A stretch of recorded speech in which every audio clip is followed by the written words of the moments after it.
Oh, I'm so tired.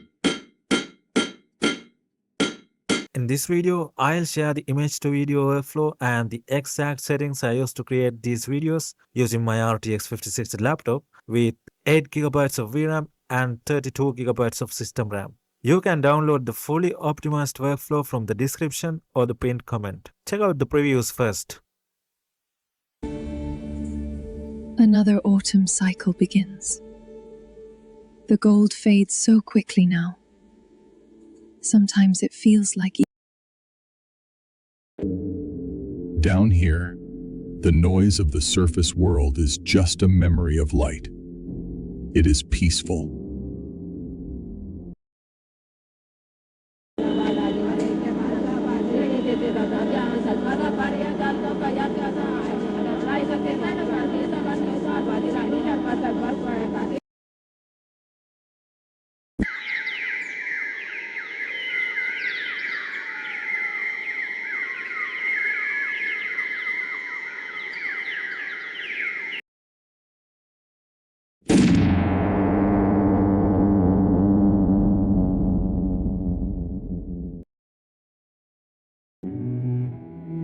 the vines hear it best. They remember the song of the earth.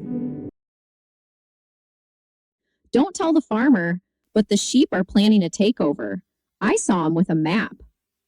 Here's the workflow I used to create these videos, and I've included the links to all the models right here. I'm using the Q4KM Distilled GGUF model for the diffusion model, and make sure to download the Distilled version. For the text encoder, I'm using the FP4 version. And here is the dual clip connector. Again, make sure that you have the Distilled version. Next, we have our two VA files. Here's the upscaler, and finally, the detailer LoRa model. After downloading these files, go to your main ComfyUI directory. Inside the ComfyUI folder, find the models folder and drop your downloaded models into the relevant subfolders. Once you've dropped those models into the right folders, here's where you select them. Sometimes you have to manually select them, so make sure to click the drop-down menu and select the exact model. Select the LTX-2 GGUF model in the GGUF unit loader, then select the text encoder and the connector in the dual clip loader. Then you have two VA nodes. Select the audio VA in the first one and the video VA in the second. Next, select the upscaler in the load latent upscale model node. And finally, the detailer LoRa in the LoRa loader model only node. You can bypass the LoRa if you want. Now, this is important. Always keep your ComfyUI up to date. If you have any missing custom nodes, try clicking the Install Missing Custom Nodes option here first. I'm also using the flag Use PyTorch Cross Attention in my BAT file. You might need to use that as well. Here's where you upload your image.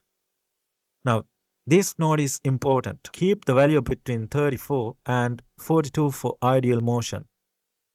Here's where I select the resolution. Here's the length of the video. If you are aiming for a 10-second video at 24 FPS, you should set the value to 241. The sampler is also important. I got my best results using Euler Ancestral.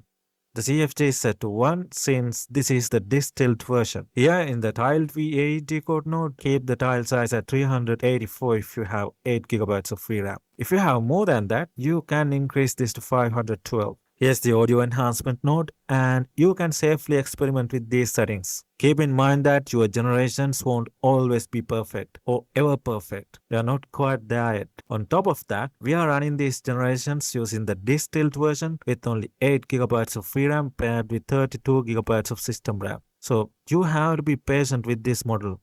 If you want to test something quickly, use a lower resolution like 360p and a shorter duration. If you get a good result, lock the seed and go for the higher resolution. Now let's generate our first video. Here's the reference image I'm using, and here's the prompt. Check out the generation process. We are using a set of heavy models here, so you will see some significant offloading to the system RAM. Here's our video, and it took 509 seconds. Here's the second reference image I'm using for the next video, and here's the prompt. Again, you can see the heavy offloading process here. On the official page, the recommended VRAM is 32 gigabytes. That implies an RTX 5090. You can see that's kind of true if you want a smoother, better experience. So we are trying to fit a model made for 32 gigabytes of VRAM into 8 gigabytes. So the process is going to be slow, especially at 720p resolution and 24 fps. Here's the result, and this time it took 552 seconds. That's almost 10 minutes for this 10-second clip at 720p, 24 fps. Here's the third reference image. Let's try using 540p widescreen resolution this time. And to show you what usually happens when you increase the tile size, let's set it to 512. Now, I have successfully generated videos using a tile size of 512 when I'm not multitasking. But right now, I'm using OBS Studio and Google Chrome with multiple windows and tabs open in the background. And that's a real-world scenario for many of us. So it's better to set this to something like 384 when you are multitasking, just to keep everything stable. And here's what happened. This is the infamous out-of-memory error. Now, you could add flags like low VRAM in your BAT file, but the process will be frustratingly slow. Now, the good news is you don't have to generate everything from scratch. The seed is set to fixed. So you only need to decrease the tile size to something like 384, and, well, it took 29 seconds. That means the whole generation was completed in around 5 minutes after decreasing the resolution from 720p to 540p. Check out the other generations as well. Let me know how it goes for you guys in the comments.